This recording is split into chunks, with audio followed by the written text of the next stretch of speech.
Salut à toutes et à tous, heureux de vous retrouver. J'espère que tout le monde va bien. Avant de commencer notre petit travail d'arabe, notre petite émission presque, j'ai envie de dire, pas, non pas hebdomadaire, mais en fait, si hebdomadaire ou bi-hebdomadaire, on va essayer d'en faire plus, évidemment, je vous promets toujours ça, mais je vais tenir mes engagements. Tout d'abord, je ne résiste pas à l'envie de vous faire écouter un discours à Macron, Véran, Castex ou Castex, enfin, toute la République en marche arrière évidemment, ou en marche forcée pour nous.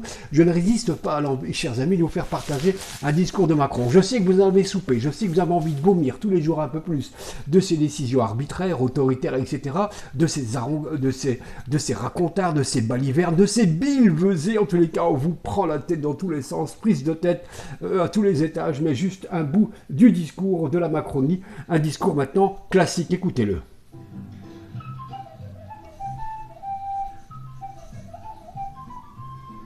Voilà, ça c'est la musique. C'est du pipeau, c'est de la flûte, voilà, c'est de la trompette. Merci, continue avec la trompette. Voilà, ça c'est pour les enfants. On a fait de tout un pays un royaume complètement infantilisé. C'est pour nous. On est heureux, hein. Vive la France, vive nous quoi. Vive nous, vive eux aussi de nous diriger ainsi. Ferme-la, on a envie de dire écrase quoi. C'est bon, ça va, on a entendu. Merci Macron, merci le grand joueur de flûte. Non mais il veut plus se taire maintenant. On n'est pas sur BFM, mon chou. Voilà. J'ai entendu justement, pour revenir à tout ça, j'entendais cette semaine ma voisine. Vous connaissiez peut-être la chanson d'un groupe, donc j'ai oublié le nom du groupe, j'aimais bien cette chanson qui s'appelait, et attention, ce n'est pas de la trivialité dans ma bouche, hein, ni je ne suis pas du genre grivois, quoique j'aime beaucoup Bigard, parce que il n'a pas sa langue dans sa poche, et il a tout, effectivement, il assume totalement. Bigard, c'est quasiment le seul, avec 2-3 hommes politiques qui assument totalement et qui font du véritable rentre-dedans et qui ont décidé d'être de véritables résistants. Et je pense que s'il y avait aujourd'hui une espèce de conseil de la résistance, comme lorsque Jean Moulin, je vous le disais la fois dernière, le 27 mai, je crois, 43 a réuni à Paris le Conseil de la Résistance rue du Four à Paris en 43, bien il leur dit il va falloir redonner aux Français leur liberté. Ouais, leur liberté, ça sonne un peu comme aujourd'hui. Et il dira aussi, Jean Moulin, en 43, à ce premier Conseil de la Résistance à Paris, il faut aussi redonner la liberté d'expression aux Français et leur égalité. Et sous-entendu la fraternité. Toutes ces choses qui ont tendance effectivement à se diluer dans le joueur de flûte quotidien. Je parlais d'une chanson qui m'amusait beaucoup à l'époque, c'était un groupe antillais je crois, qui chantait « J'ai touché la chatte à la voisine ». Vous vous souvenez pas de ça? Alors, il n'y avait pas effectivement de sous-entendu dans cette chanson. Enfin, à cette époque, je ne voyais pas de sous-entendu. En vieillissant un peu, je me suis dit peut-être que le groupe derrière sous-entendait quelque chose. On a droit d'aimer les animaux et de les caresser et de les toucher, évidemment. Et je reviens à ça parce que j'ai une de mes voisines dont la chatounette, petite chachate, a été malade. Elle aurait attrapé une espèce de Covid. Je dis, ah bon, votre chachate a la Covid, etc. Bon, je ne suis pas médecin, évidemment. Alors elle m'a dit, tu peux venir voir. Bon, moi, je vais démasquer, évidemment, voir cette chachate. Effectivement, elle avait de la fièvre et je lui dis mais est-ce qu'elle fait pas du cinéma, ta petite chachate, pour avoir plus de croquettes ou plus de ronrons, plus de caresses, parce que les chachates, c'est un petit peu comme certains élus politiques qui ont tendance à jouer les victimes pour que tout le monde se mette à les caresser et les aimer. Elle se dit mais tu sais Khalid, ma chachate, je vais amener quand même 2 médecins vétérinaires et quasiment 4 soignantes à plein temps. C'est pas vrai, tu as dépensé autant d'argent. Elle fait non, je m'en fous, c'est pas moi qui paye. Je me suis arrangé pour que ce soit sur le compte aux frais de la princesse.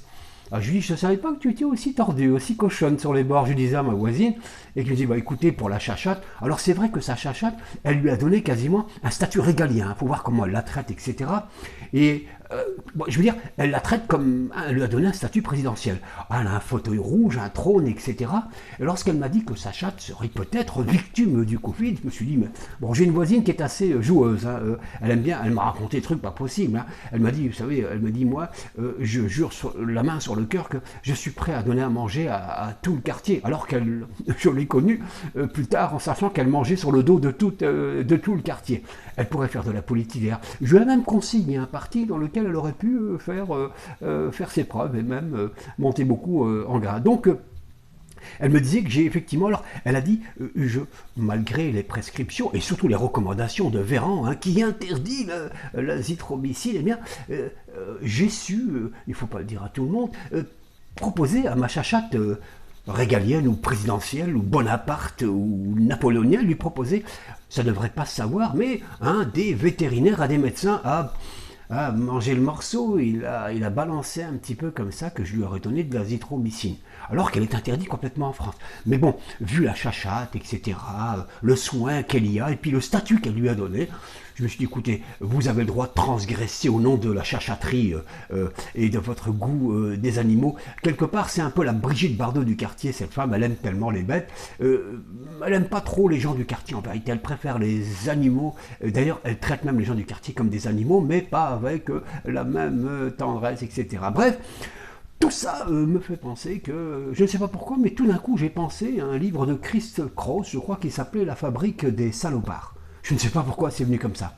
Mais venu aussi comme ça dans l'esprit. Vous savez, des fois mon esprit vagabonde et va un peu partout, il revient. Il ne tient pas en place mon esprit. Hein. Il est un peu comme ça, comme un papillon fou, comme une phalène, et qui se balade. Et j'ai pensé soudain au film Les 12 salopards. Et j'ai compté des hommes politiques qui pourraient faire partie d'un gouvernement. Et j'ai dit, mais ils sont plus que 12, parce qu'en général, les gouvernements comportent 42 ministres ou secrétaires d'État. Donc 12 salopards, ça fait pas beaucoup, ça fait pas bezef, mais 3 fois 12, 36, plus 6, on peut arriver à 42. Alors, rien à voir avec l'actuel gouvernement en place, tout ce que je viens d'avancer, évidemment, ne me faites pas dire ce que je n'ai pas dit, je n'ai pas dit, oubliez l'histoire de ma voisine, de chachachat, etc., de son azithromycine qu'elle aurait, de ses 2 vétérinaires, de ses 4 infirmières, et que tout ça payé sur le compte du contribuable, et que sa chachate, voulant avoir des croquettes, ou peut-être monter dans les sondages, parfois, vous savez, les animaux se conduisent un peu comme les hommes politiques et les femmes politiques,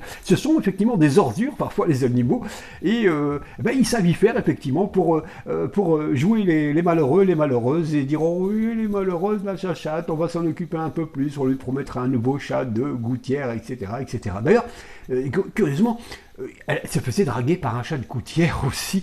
Ouais, c'est une chachate abominable finalement, hein, sous ses allures comme ça. Ouais, ouais. Et alors, ma voisine qui est joueuse, je vous l'ai dit, qui est joueuse, un peu qui est cocasse, elle lui avait apporté un matou qu'elle avait appelé Benalla. Je ne sais pas pourquoi. Je lui dis, mais Alexandre, elle me dit non, je l'ai appelé Benalla parce que sa chachate est précieuse, etc., etc. Enfin, des trucs un peu de malade. Bref. Chers amis, je vous propose de poursuivre aussi un peu en musique, parce que comme vous savez, j'aime beaucoup la musique, hein, c'est un truc, c'est mon dada, la musique, c'est mon violon. Et franchement, la semaine dernière, j'avais recommandé ça, et je ne résiste pas à l'envie de vous faire écouter.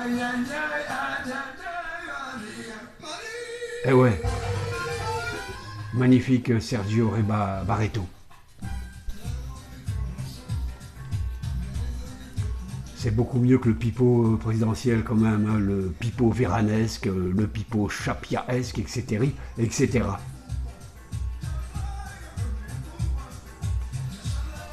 Ça c'est authentique, c'est pas corrompu, c'est sain, c'est magique tout simplement, ça nous envoie au ciel, carrément au 7e ciel.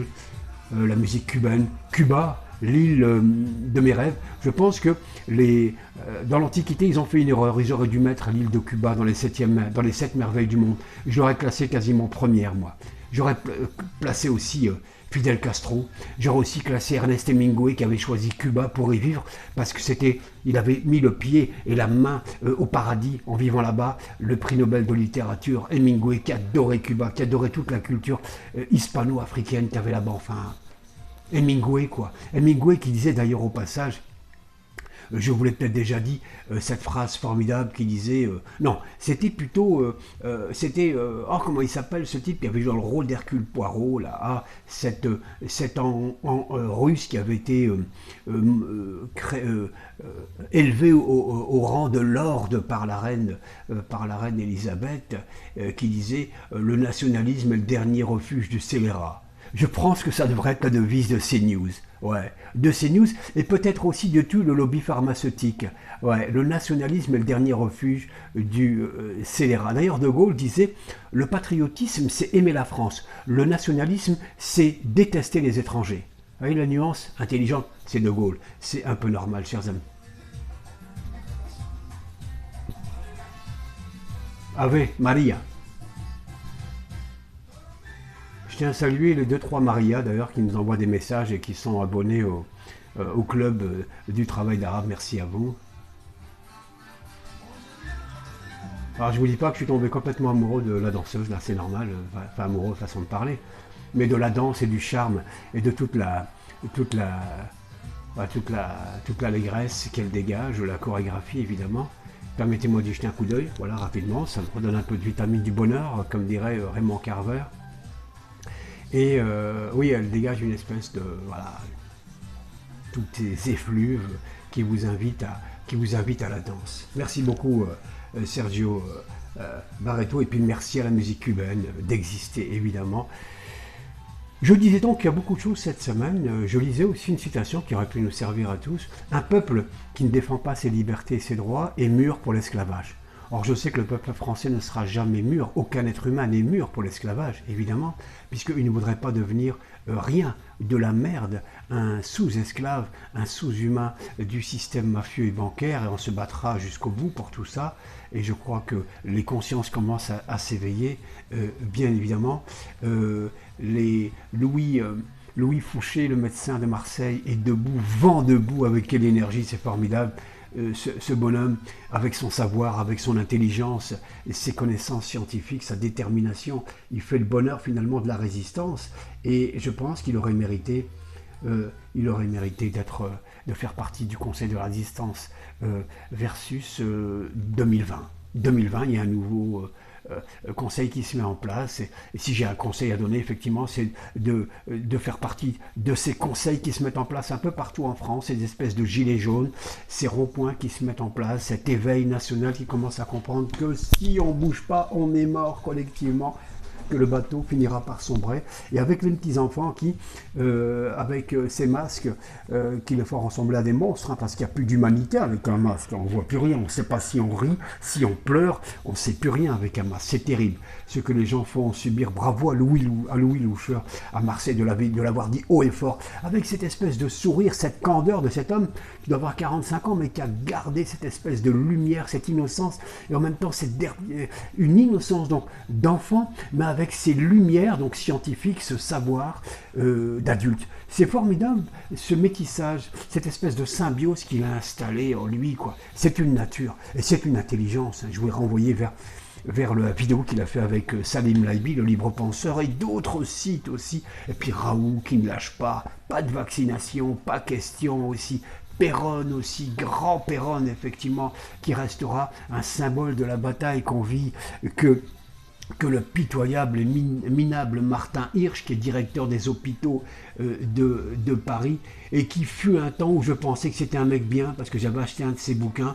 Quel con j'ai été quand même, enfin... J'ai acheté un livre de poche, je suis pas fou non plus, hein, je suis pas là à acheter, j'achèterai jamais un livre à 20 balles de Martin Hirsch, j'en ai acheté à 5-7 euros parce qu'il avait repris des articles intéressants. Il n'était pas de lui d'ailleurs les articles, il les avait un peu pompés, ça lui a donné l'air un peu intelligent à ce Martin Hirsch qui a décidé de vouloir humilier et de terroriser tous ceux qui sont contre le Big Pharma, contre le Pig Pharma, contre le porc pharma, contre la mafiaceutique, Péronne qui résiste, et Martin Hirsch l'a presque licencié, a voulu l'humilier et en même temps faire un exemple.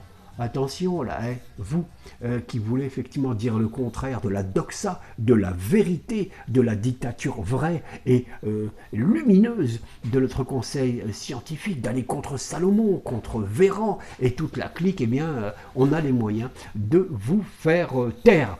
Comme disait Coluche, si les Allemands avaient les moyens de vous faire parler, nous on a les moyens de vous faire taire. Et pour ça, on n'a pas besoin des Allemands, on a l'Allemand. L'Allemand qui rabat effectivement le bâton de la justice sur tous ceux qui veulent la ramener. Il y a aussi M. Fourtillon, aussi le professeur qui a été carrément lui interné. Un mec d'une intelligence sans pareil, professeur qui a fait des preuves de son intégrité et surtout, les mains propres, hein, recto, verso et pas de sous de table, hein, lui ça rigole pas, lui on l'achète pas Fourtillon, et du coup eh bien on n'a pas les moyens, si les Allemands avaient les moyens de vous faire parler, nous on a les moyens de vous faire taire. Pire, on a les moyens de vous interner, de manipuler, de jouer avec la loi. Tout ça est absolument pitoyable. Dieu merci, il y a des gens qui s'élèvent pour libérer Fortillon, pour soutenir massivement Péronne, pour ADR Loucheur, derrière Raoult, et même avec aussi des gens qui sont des youtubeurs un peu partout, qui bougent et qui vont dans le bon sens, et puis des abonnés qui allaient chercher l'information ailleurs, le sourire, la détente aussi, et puis un bout de vérité, un bout de compréhension, et puis Montagnier aussi, le professeur Montagnier, prix Nobel de médecine, fabuleux, qui dit, bah non, il semblerait quand même que ce satané Corona a été fabriqué par la main sale, dégoûtante, ou alors terroriste de l'homme, alors peut-être par erreur ou par calcul politique, parce que semblerait qu'il y a des segments dans ce corona qui épousent d'autres virus qui, comme par hasard, fabriquent une saloperie en troisième lieu. Vous savez, ce sont deux rencontres qui en font une troisième, mais pas fortuite, qui est calculée. Et ça, c'est pas tout à fait innocent. Laisse entendre Montagnier avec des bouts, avec des segments aussi de sida pour mieux transporter le virus. Enfin, un truc très scientifique, et j'ai vu l'interview du professeur Montagnier sur François, et allez voir, c'est pas mal. Il y a aussi Péronne qui est passé aussi par là et qui nous dit des choses éblouissantes de vérité, mais surtout cette espèce de force que leur donne la liberté de conscience, mais surtout le fait qu'ils ne trichent pas. Ils sont persuadés effectivement de ne pas être achetés ou mentir aux gens. Et donc ils parlent en leur âme et conscience, et ce qui leur donne cette force tranquille. La vraie, hein, je ne parle pas de la force tranquille d'un certain François Mitterrand. Ça, si, c'était plutôt la farce tranquille. Là, c'est plutôt de véritables forces tranquilles, et toutes les forces qui viennent s'amalgamer avec celles de ces suscités que je citais juste avant, tout ça. Voilà. Je voulais aussi aller vers une autre citation. C'était celle de Benjamin Franklin. Benjamin Franklin a été là en France en 1784 et il a vu venir la Révolution, et il fréquentait ceux qui allaient faire la Révolution française, hein, les Danton, les Robespierre, les Saint-Just, les Marat aussi, et puis il voyait toute cette fournaise intellectuelle française, ces indignés de l'époque qui avaient décidé de renverser le pouvoir. Ils se feront revoler le pouvoir parce qu'en sous-main, un peu comme aujourd'hui, il y avait déjà des forces occultes et financières scélérates qui allaient repiquer le pouvoir. Bref, à cette époque-là, Benjamin Franklin était en France, et quand il verra que ça commence à sentir le griller, Benjamin Franklin va repartir aux États-Unis.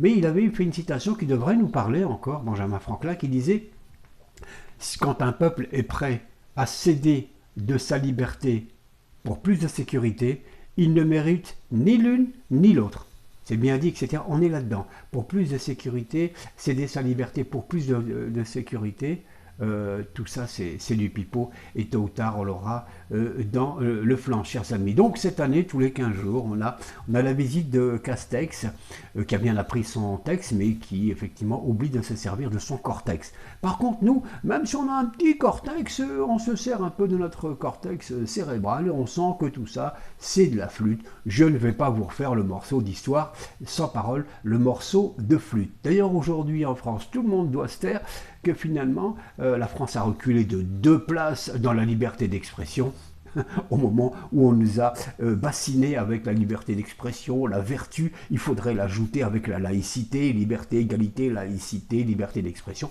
On voit qu'on nous vole tout à fait notre expression et notre liberté d'expression, au point même, comme il n'y a plus de spectacle, peut-être que la France sera la première à revenir au cinéma muet. Ah si, on va revenir au cinéma muet, parce que tout le monde doit absolument s'écraser. Alors, j'ai bien aimé le coup de tête, le coup de sang d'un type que j'aimais déjà bien, en vérité, c'est Monsieur Weber, le comédien, vous savez, grisonnant, avec sa grande chevelure un peu léonine comme ça.